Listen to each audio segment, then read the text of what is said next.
Salut, alors je te reposte la vidéo que j'ai postée sur mon compte TikTok. Donc c'est un tutoriel pour faire des géométries nodes sur une sphère. C'est une animation qui est plutôt sympa.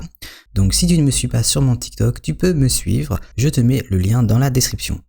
L'autre jour, j'ai posté la vidéo de cette animation que j'ai réalisée sur Blender. Donc c'est plutôt sympa, je vais te montrer comment réaliser ça très facilement sur Blender. Pour réaliser l'animation, je l'ai réalisée dans Geometry Node, tout en haut dans le petit onglet Geometry Nodes. Donc là, on va faire Shift A et on va rajouter un plan. Et après, on va faire New.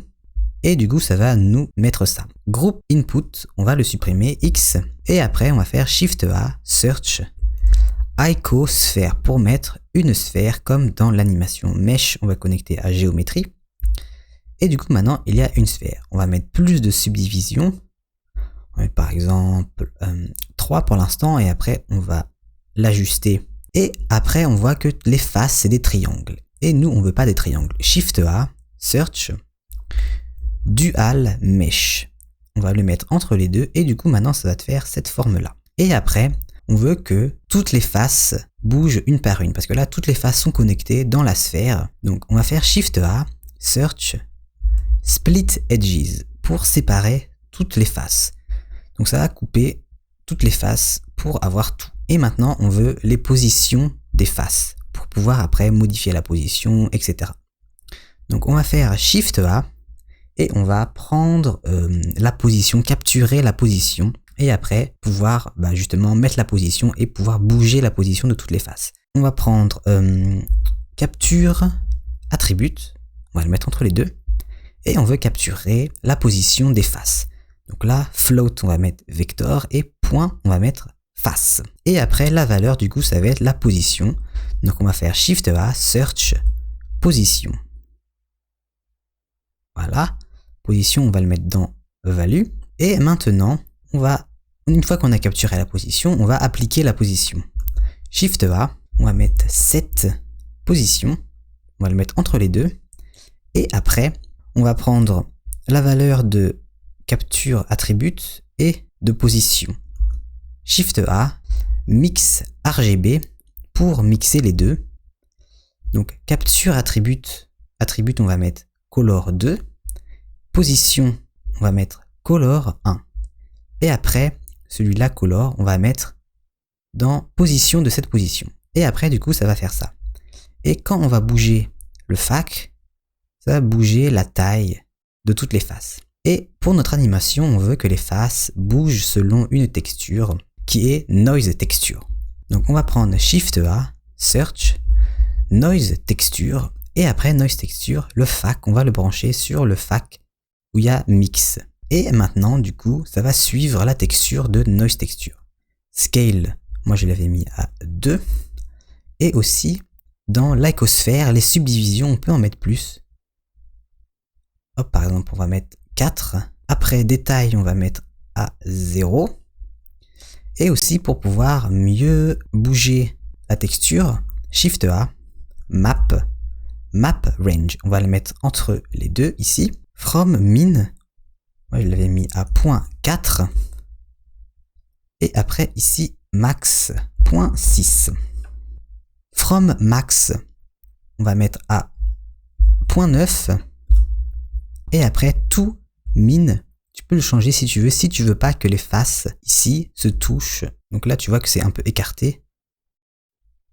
Si après dans ton animation tu veux que les faces soient écartées comme ça, quand ça va bouger, ou juste que ça se touche.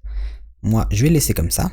Et du coup, après, pour que ça bouge, dans Noise Texture, c'est en 3D et on va le mettre en 4D. Et après, le W, quand tu vas changer la valeur du W, du coup, ça va bouger en fonction de la texture de Noise Texture.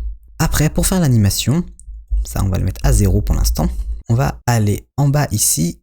Quand la souris se transforme en petit truc comme ça, clic droit, horizontal, split, pour couper notre fenêtre. Ici, on va cliquer sur Editor Type et on va se mettre en Dope Sheet. Maintenant, Noise Texture, au tout début de notre animation, on veut que ce soit par exemple ici, et après, on veut que ça bouge comme ça.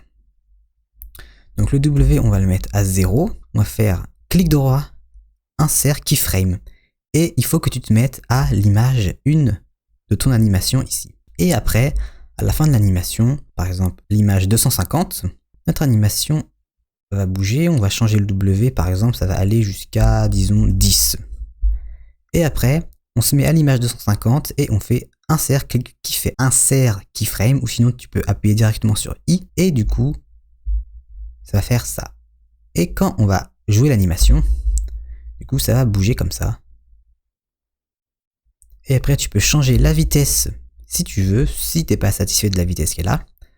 On va cliquer ici et on va aller dans Graph Editor. On va sélectionner notre noise texture jusqu'à voir le graphe et on va faire clic droit et aussi interpolation mode linéaire pour que ça soit tout droit si ton animation n'est pas droite, si le graphe est pas droit. Et du coup après, pour changer, si tu veux que ça aille plus vite, tu vas juste sélectionner ça, tu vas le bouger donc avec G et après sur Y et après du coup si tu veux que ce soit plus lent, hop comme ça, et là c'est très lent, ou G, Y, tu veux le mettre beaucoup plus rapide, hop, tu le mets plus haut pour que ça aille plus vite.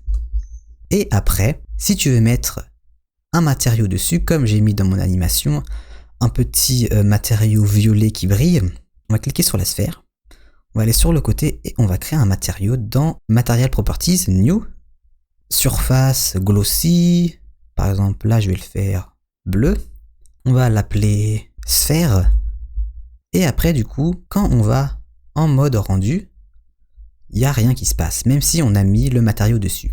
Parce qu'il faut mettre dans Geometry Node le matériau. On va aller ici à la fin, ça on va le bouger un peu. Shift A, Search, Material, Set Material. On va le mettre ici entre les deux. Et après du coup ici tu vas sélectionner ton matériau qu'on a créé, donc sphère. Et maintenant ça l'a appliqué dessus. Donc maintenant tu n'as plus qu'à mettre les lumières, la caméra, tout ça pour faire le rendu. Et après, tu n'as plus qu'à faire render animation. Et bien sûr dans Output Properties, le format, tu vas le mettre en FFmpeg vidéo. Et après là tu vas mettre le dossier de destination. Et aussi dans Encoding, là tu vas mettre en MP4 ici.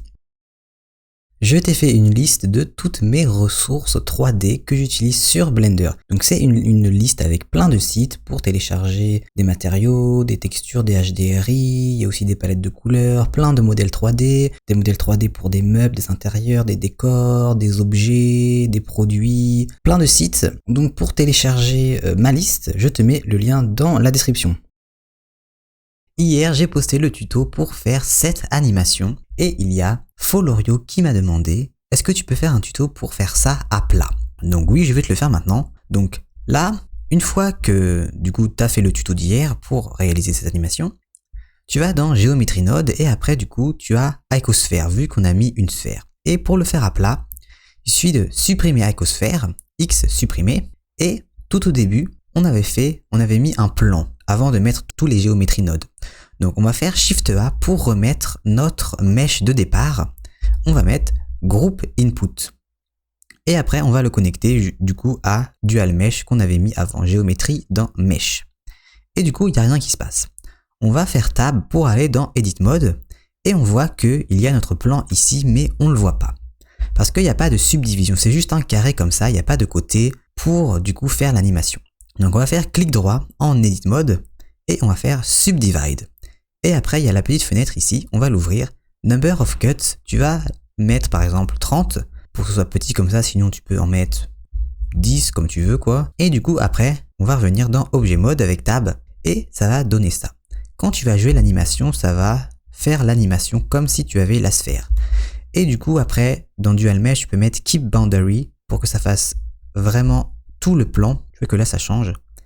Et après tu peux ajuster tout ce qu'il y a et aussi tu vois que les parties c'est pas des petits hexagones comme on avait avant, c'est des carrés. Parce que les carrés, bien sûr ça va remplir le plan qui est carré. On pourra pas mettre la forme comme sur la sphère.